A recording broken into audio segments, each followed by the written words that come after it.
Marcus Webb was 39 years old when his wife stood before a family court judge in Charlotte, North Carolina, and told that courtroom, with steady eyes and a practiced catch in her voice, that her husband had been unemployed for nearly 2 years. She said he contributed nothing to their household. She said she had been carrying everything alone. She told her attorney, who told the judge, that she deserved the marital home, both vehicles, and half of whatever retirement her husband might one day accumulate if he ever managed to hold a position long enough to build one. The judge studied the papers in front of him and removed his glasses. Marcus sat on the opposite side of the mahogany table and said nothing. He had driven to court in a 6-year-old Silverado. He wore the same Carhartt jacket he had owned for 9 years. Her attorney had described him in his opening remarks as a man of no visible means, a man who had been sustained by his wife's income while pursuing personal projects that never materialized, a man the court should regard as a dependent spouse. She had never once asked what those projects were. She had assumed, the way people always assume about quiet men in old work jackets and scuffed boots. And then the judge slid a single document across the table and asked a question that changed the temperature of the entire room. He asked why Marcus Webb's most recent federal tax return showed an adjusted gross income of $4,200,000. The courtroom went completely still. Danielle Webb turned in her chair and looked at her husband for the first time that morning with something other than contempt on her face. What she found was not panic. It was not embarrassment. It was patience. Deep, unshakable patience. The specific kind that belongs to a man who has been waiting for a particular moment for a very long time. What she had never understood, not then, not in any of the 17 months she had spent constructing her case against him, was that Marcus Webb had been building something too. Before we jump into the story, comment where in the world you are watching from and subscribe, because tomorrow's story is one you need to hear. The morning always started the same way.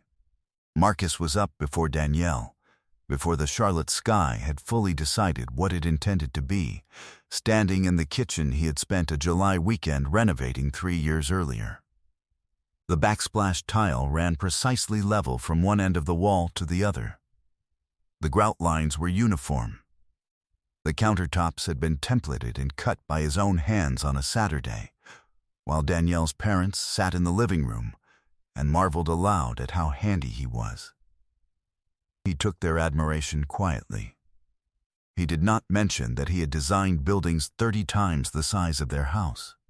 His grandfather, James Earl Webb, had worked 31 years as a master electrician in Greensboro and had told Marcus one summer evening on a back porch when Marcus was 15 years old that the most dangerous thing a man could do was show his full hand before the right moment. "Keep your work quiet," his grandfather had said. "Let it announce itself. The work always speaks eventually, and it says more than you ever could." Marcus kept every version of that principle.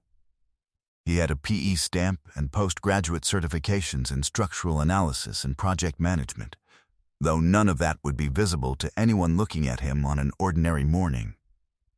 He drove the Silverado with 91,000 miles. He wore steel-toed boots to the office on days he went in. He still did finish work himself on weekends sometimes, not because he had to, but because some things a man ought to keep doing with his own hands so he never forgets what the work actually costs. Webb Structural Consulting LLC had been incorporated in 2018, the year before he married Danielle. What began as a small operation had grown steadily through referrals and precision and a reputation that never needed to advertise. By 2022, it carried 4 active contracts across the Carolinas and 1 in Virginia. His real estate holding entity owned 3 commercial properties in Charlotte and 1 in Greensboro. His portfolio was managed by a financial advisor named Gerald Park, one of the very few people who knew the full shape of what Marcus had built. Danielle was not on that list. He had tried, early in the marriage, to bring her into the picture. The first time he mentioned the company, she asked if it meant they would have to relocate. The second time he tried to explain the structure of his holdings, she glanced at her phone and said she trusted him with financial decisions. He accepted that. He stopped trying to show her the blueprints. His grandfather would have said, "Some people look at a structure and understand the engineering. Some people look at a structure and ask about the decor. Neither wrong. But know which kind you married." They had met in the summer of 2017. She was at a cookout in Noda, laughing at something with her head tilted back in the specific way of someone genuinely amused rather than performing. She was finishing a marketing degree. She asked him real questions that first evening, not surface questions, and he had gone home thinking she was someone who truly paid attention to the world. He had been right that she paid attention. He had just been wrong about what she was watching. They married in the spring of 2019. His mother, Eleanor, had come up from Greensboro for the ceremony, pressed both her hands against the sides of his face before the processional, and told him that happiness was his right and not his reward, meaning it had to be tended, not merely claimed. He thought about those words more than once in the years that followed. There were small things he noticed and filed away.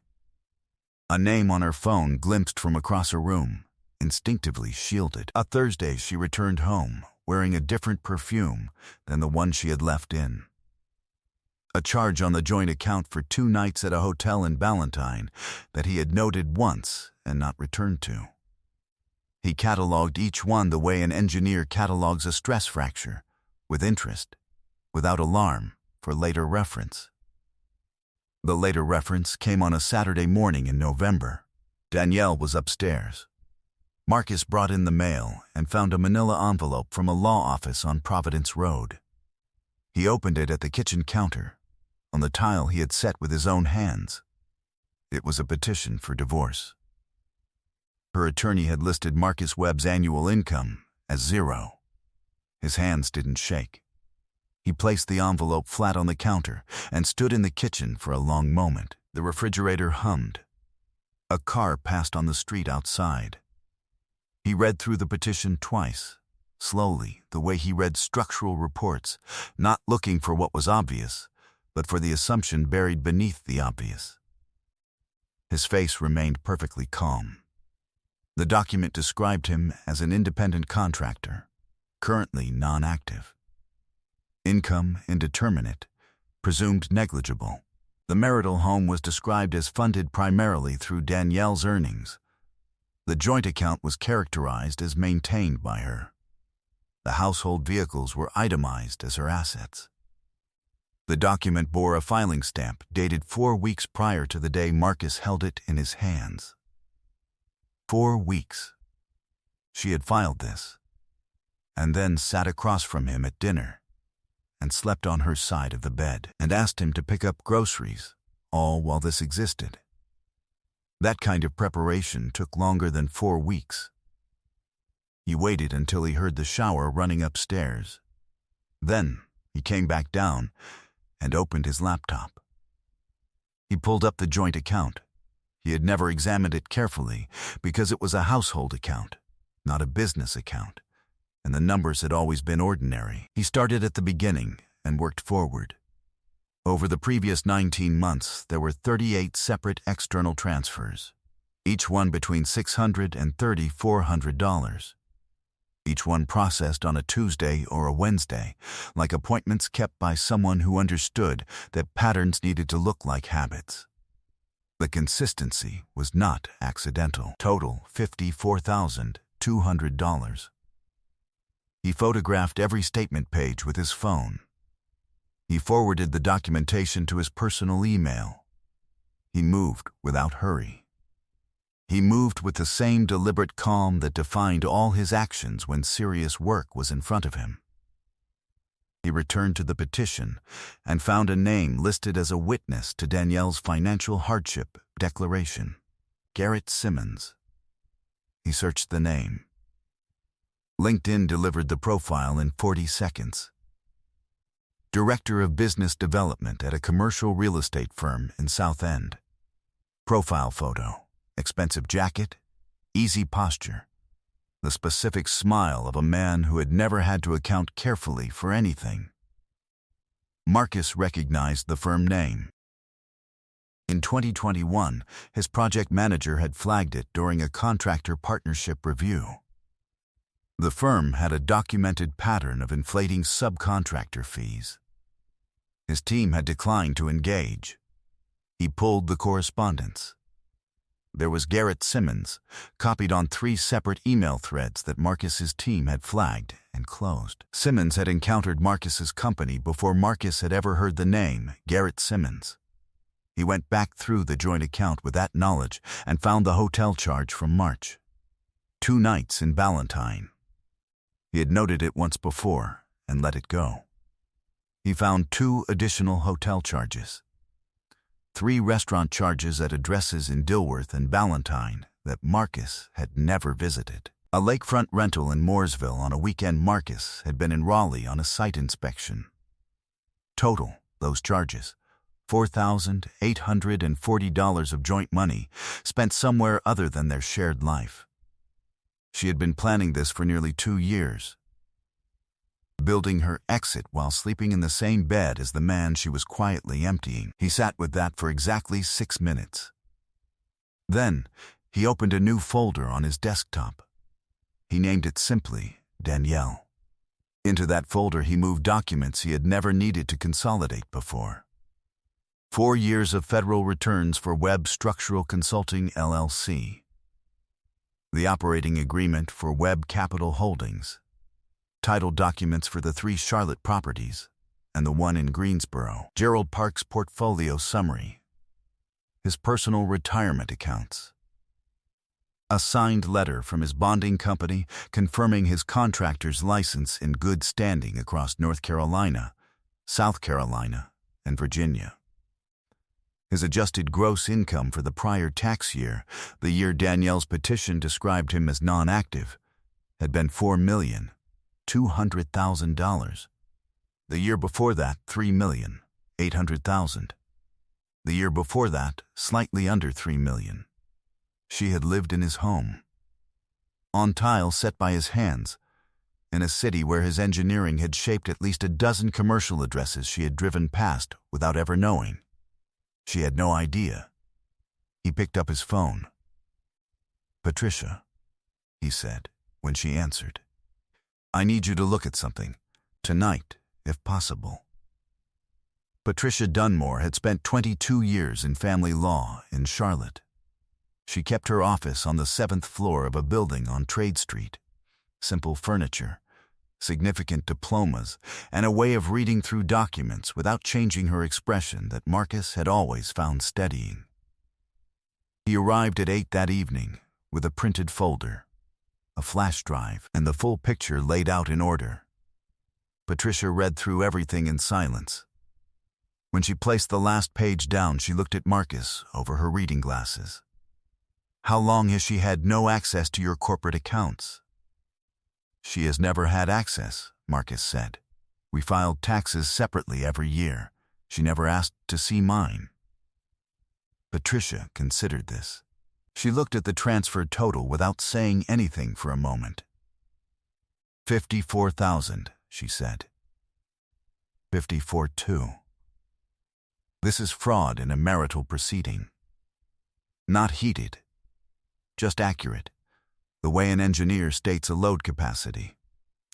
Her attorney may not have been given the complete picture by his client, or he may have chosen not to look too carefully. Either way, the moment we present your actual financials, the entire premise of their filing collapses.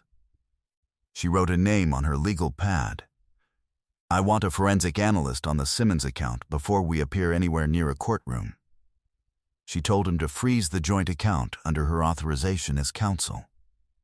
She told him to bring Gerald Park in for formal documentation. She told him this process would not be quick, but that courts in North Carolina remembered fraud. Judges remembered.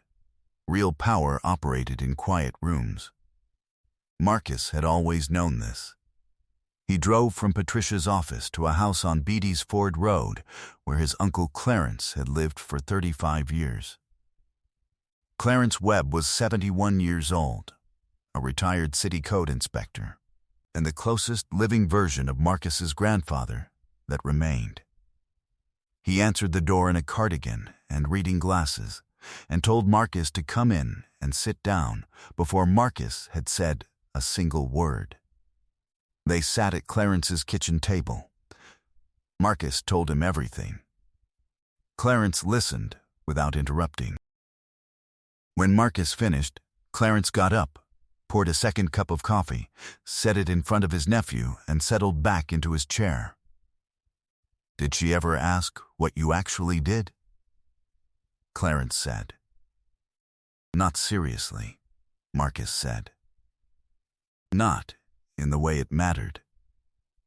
Clarence nodded slowly and tapped the table once with one finger. "Your grandfather always said the most dangerous assumption a person could make about a quiet man was that quiet meant empty." He looked at Marcus directly. "She assumed you were empty, son. Show her the building. Show her the whole building." What followed over the next 3 weeks was methodical. Patricia's forensic analyst, a sharp and unhurried woman named Deshawn Morrissey, who worked out of a 2-room office in Noda and had once testified in a federal racketeering proceeding, traced Garrett Simmons's financial history back 3 years. What she found was not a surprise once you knew to look for it. 2 prior relationships, both with women in higher income households. 2 prior civil complaints, both settled without admission. In each case, Simmons had operated as a financial intermediary, positioning himself for access to anticipated divorce settlements or asset transfers. In Marcus's case, the mechanism was more direct. Simmons and Danielle had opened a joint investment account 11 months before the divorce petition was filed. The account had been seeded with $14,000, traceable, upon close review, to the same external account receiving the joint marital transfers. The money Marcus had earned was being routed toward a future built around Garrett Simmons. Patricia filed a motion to compel full financial disclosure. The filing included 4 years of Marcus's federal returns, the Webb corporate documents, the forensic summary of the $54,000 in transfers, and the documentation of the Simmons joint investment account. She forwarded copies to the appropriate parties. The morning after the filing, Danielle's attorney called Patricia's office and requested a settlement conference. Patricia declined. Marcus went home that week and maintained his ordinary routine with the same precision he gave to any structural calculation. He made dinner. He sat in the living room.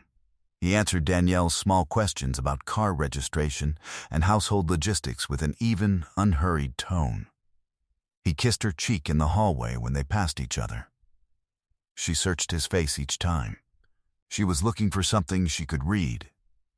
He gave her nothing to find. Preparation was the work. The rest was just waiting. The settlement conference took place in Patricia's conference room on Trade Street on a Tuesday in late February, 14 weeks after Marcus had first stood in his kitchen and opened that manila envelope. Danielle arrived with her attorney, a confident man named Bellamy, who had built a practice on financial recovery cases and who had evidently not been given a complete accounting by his client. They settled into chairs across the long table from Marcus and Patricia. A court reporter sat at the end. A certified copy of Marcus's most recent federal tax return sat in the center of the table where everyone in the room could see it. Garrett Simmons had received a courtesy letter from Patricia that same morning. The letter described the forensic findings in plain terms and noted that copies of the full documentation had been forwarded to the Fraud Division of the Mecklenburg County District Attorney's Office. It was not a threat. It was information. What Simmons did with that information was his own choice. He chose to spend the morning on the phone with his own attorney and the afternoon making arrangements. Danielle did not know about that letter when she sat down. She was about to understand what it meant. Bellamy opened by suggesting that the most efficient path was a straightforward division of visible marital assets. He listed them with practiced ease. The house, the vehicles, the joint account, the balance of which could be addressed by both parties. He spoke with the measured confidence of a man who had been handed a position he had no reason to doubt. Patricia let him finish completely. Then she opened the first folder. The Webb Structural Consulting LLC operating agreement went to the center of the table, followed by 4 years of federal returns. The total income across those 4 years approached $14 million. Bellamy read the figure. Then, read it again. Next came the title documents for the 4 commercial properties. The investment portfolio summary from Gerald Park. The Webb Capital Holdings documentation. Then, last, the forensic account of the $54,200 traced from the joint account through the external account into the joint investment vehicle opened by Danielle Webb and Garrett Simmons 11 months before the divorce petition was filed. Patricia placed the last page on the table with the same calm she brought to everything. "We are prepared to address the full marital estate," she said, "including the fraudulent transfers, which constitute marital waste under North Carolina statute. We are also prepared to address the documentation that has been provided to the relevant parties regarding Mr. Simmons's involvement in those transfers." Bellamy looked at his client. Danielle was looking at Marcus. She had the expression of a person who has walked confidently into a room and recognized, a full beat too late, that the room was not what she had been told it was. The certainty drained from her face in the specific way that a calculation collapses when the underlying assumption turns out to have been completely wrong. "Marcus," she said. Her voice had changed. The courtroom's steadiness was gone. "Marcus, things between us got so hard, and I didn't know how to." His mother's older sister, Aunt Ruth, who had driven up from Greensboro that morning and had sat quietly in a chair near the window through all of it, spoke before Marcus did. "Danielle," she said, plainly and without heat, "you had a lawyer, an account, and a man on the side before you had an honest conversation. Don't tell this room it was about how things got." Danielle looked at her, then back at Marcus. Marcus stood. He buttoned his jacket and looked at her one last time. "You looked at everything I built," he said quietly, "and you saw the old truck and the work jacket, and you decided I was a foundation you could take from and leave." He paused. "An engineer knows foundations. Danielle, you don't take from them. You build on them. Or you walk away clean." He held her gaze for one more moment. "You should have walked away clean while you still had the chance." He gathered his folder. "Patricia will handle the rest." He walked out of the conference room and did not look back. He knew what was happening behind him. He knew Bellamy had already turned to Danielle and begun the long and uncomfortable conversation about what her exposure now was. He knew the documents spread across that table mapped the precise shape of choices made and never reconsidered until it was far too late. He took the elevator down to the lobby and walked out onto Trade Street into a cold February morning. The city moved around him, steady and indifferent, the way a city does. He got in the Silverado and drove. 9 months had passed like water through a culvert, steady, unremarkable, and unstoppable. Marcus Webb lived now on a quiet street in Dilworth, a 2-story craftsman with a deep front porch and a backyard with good soil. He had pulled up the old garden beds himself in April and turned the earth and planted a Japanese maple in the back corner that was already finding its shape. He had built a workbench in the garage from raw lumber over 2 weekends for no other reason than that it needed to exist, and his hands needed the work. The settlement had required Danielle to return the $54,200 plus interest and applicable costs. Her attorney had attempted to negotiate the marital waste figure down 3 separate times. Patricia had declined each time.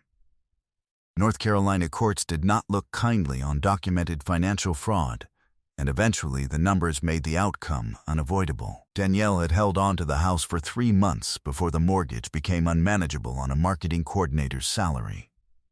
She had lost 2 consulting clients in the months following the court's findings. Both had come to her through introductions in Marcus's professional network. And once the public record was accessible, they found other options. She was renting a 2-bedroom apartment in Concord now, according to Clarence, who heard things through the network of people who knew people in Charlotte, the way only a retired city code inspector ever truly could. Garrett Simmons had closed the joint investment account 12 days after Patricia's letter and left Charlotte entirely by March. A contact in the commercial real estate community told Marcus, without Marcus having asked, that Simmons was not expected back under any circumstances that looked like a return. The documentation forwarded to the Dawes office had apparently made the city inconvenient. Marcus heard these things as they found their way to him, registered each one once, completely, and set it aside. He was not interested in Danielle's ruin. He had never been interested in that. What he had been interested in was accuracy. He had wanted the record to reflect what was true. The record was accurate now. He had taken on a mentorship program through the Charlotte chapter of the Construction Industry Association, working with young engineers in the first years of their careers. He had a new contract in Virginia that would keep the company running at full capacity for the next 18 months. Gerald Park had called it a strong year by any measure. There was a woman named Celeste, a landscape architect who had come into his life through a charity event the association ran in the fall. She was precise in the way she saw things, and she had asked him real questions the first evening they met without performing for his benefit. She came by on Sunday mornings sometimes and drank coffee on the back porch and watched the Japanese maple and did not feel the need to fill every quiet with sound. That was not, Marcus had come to understand, a small thing. On a Saturday morning in October, he was in the garage pressing the final board of the workbench into place and checking the level. The light coming through the garage window was the amber kind that October makes without effort. He ran his hand along the surface of the bench. Even true, his grandfather had told him that a craftsman signed his work with precision.